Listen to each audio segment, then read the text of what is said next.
Alright, you already clicked on the title, so you know what's going on. First, measure up your headlights, figure out how long you need for an LED strip. Then hop on eBay, search for LED tubes. 12 volt LED tubes helps narrow it down a little bit, and you'll come up with a million different results. Here's one of the first ones, 13 bucks. The ones I bought were $11, and so you can find them a little cheaper, but go ahead and buy them. You can narrow down your search by using different search terms, and right here I'm just showing you there's a bunch of different options in length available. There's some that are just white, some that are amber and white, there's even some like blue ones and other colors. Anyway, find what you want, make sure it's what you want, read the description, and buy it. Next thing you're going to want to do is pull off your headlights, throw them in the oven for about 15 to 20 minutes at just 175 degrees. This softens up the adhesive and makes it so you can just pop it apart super easily. There's usually a couple screws around the housing, take those off, then use a little pry bar or a screwdriver and just kind of slowly pry it apart. If you're having a really hard time, put it back in the oven and let it sit for another 15 minutes. With mine apart, I'm pulling out the internal bezel, another couple of screws, and it just pops right out. And you're left with the front lens. The first thing, remove that ugly amber reflector. It's just super glued in, and so it just really does pop right out. Already looking 100% better. So, my LEDs came in the mail, and so I'm just making sure that they work. There's not any sections of the tube that are out, nothing like that. I have it just kind of taped into the shape that I want, and I'm using a smaller 12 volt battery just to kind of test it.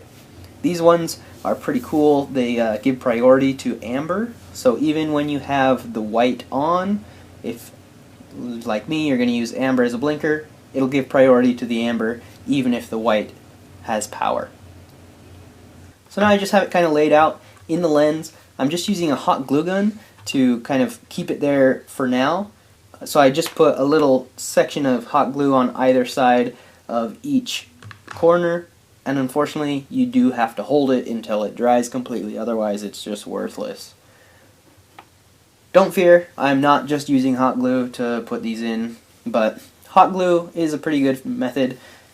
I mean, it's quick, it's not permanent, and it does the job for as long as you need it to do. So I'm just using the hot glue to position it. So it's a good idea to go ahead and flip it over, make sure that you're actually getting it in the position you want it so it can be seen on the front side of the lens. So to actually keep them in place, I'm using just black silicone caulking. Run a bead all the way around it and then use your finger and wipe it flat. That helps it adhere better and makes it look nicer too. It's good stuff. It'll stick to the plastic lens, it'll stick to the rubber of the LED tube, and it should hold up among all the vibrations that come with being on a car. Okay, so now that I have both of these glued in and pretty much set to go, I need to work on making these internal bezels fit. So without the LED strip, they sit right up against the lens. And so now that I have my LED strips in there, obviously they can't sit right up against the lens. And so the way that I'm going to go about fixing that is by just trimming. So I'm going to mark out where it's at and then just kind of trim back this internal bezel and all the way along it and just cut it back a ways. This bezel attaches to the front lens. I want it to attach still and be solid so I don't get these things rattling around, because that's stupid. And so I need to make sure that I can trim enough without trimming off these. Here. Probably gonna cut it out. Somewhere right around there. I don't want to go too far to where you can see the gap, but I want to go far enough so that it fits, obviously.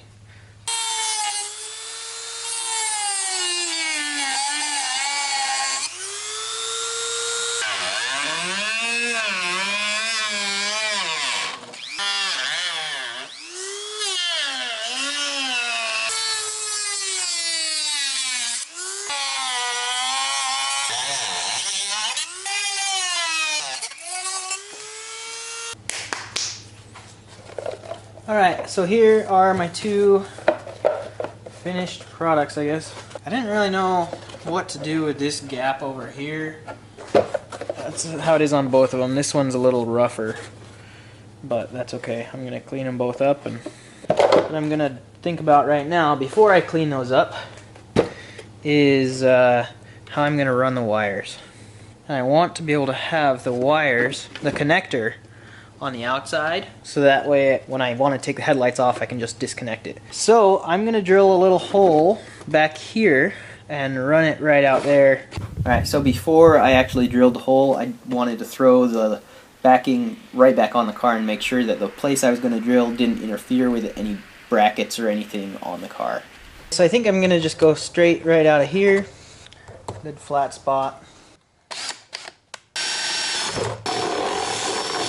Basically, I'm just making this big enough so that this plug can make it out of it. So with those holes drilled and everything all set, I can reassemble. So I just got to get the center inserts and pop it all together. So my wife is awesome and went ahead and did this sweet design on them.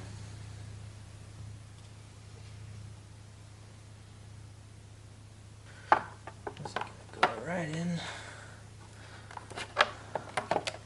like that.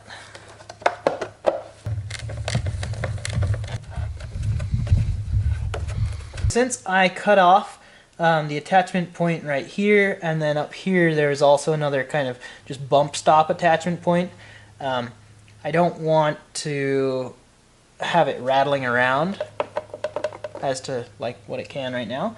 And so I'm going to go ahead and just put in just a little bead of caulk right along this edge there.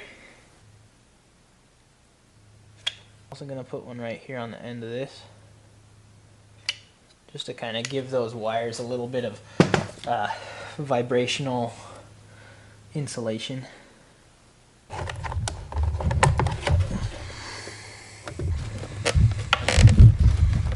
Just kind of manhandle it together to get it started.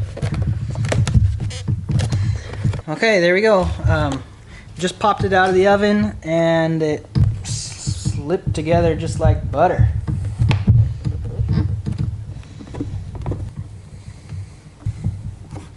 Just make sure all these tabs are down. Then the last thing I'm going to do, I need to seal that hole up. So I'm just going to use the same black caulking and goober a big hole shut. Alright, I got this one halfway wired up. So the yellow one is for the amber, and so I have my yellow and my black wired in.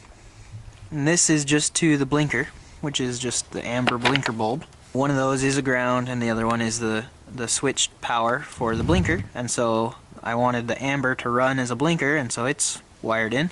The other one is the red, and that is for the white or blue light.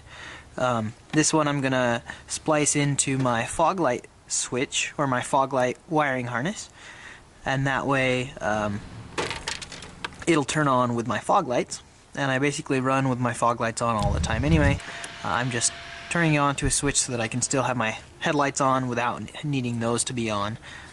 And there's already a switch and a relay in line, so I'm not going to have to run more wiring up to my dash or anything like that. I'm just going to use the current existing stuff. So this is basically done.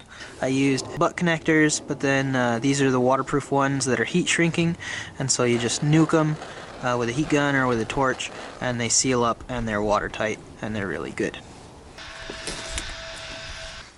Anyway, that's good enough. And there you have it. White's on, blinkers work. When you turn the blinker off, it goes back on to the white just like I wanted it to. Now you might ask why I didn't do like a projector HID retrofit.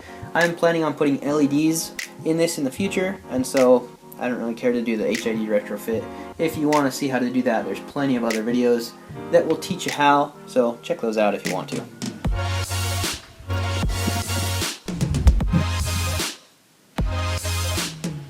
As always, thanks for watching. Drop a comment and let me know what you think.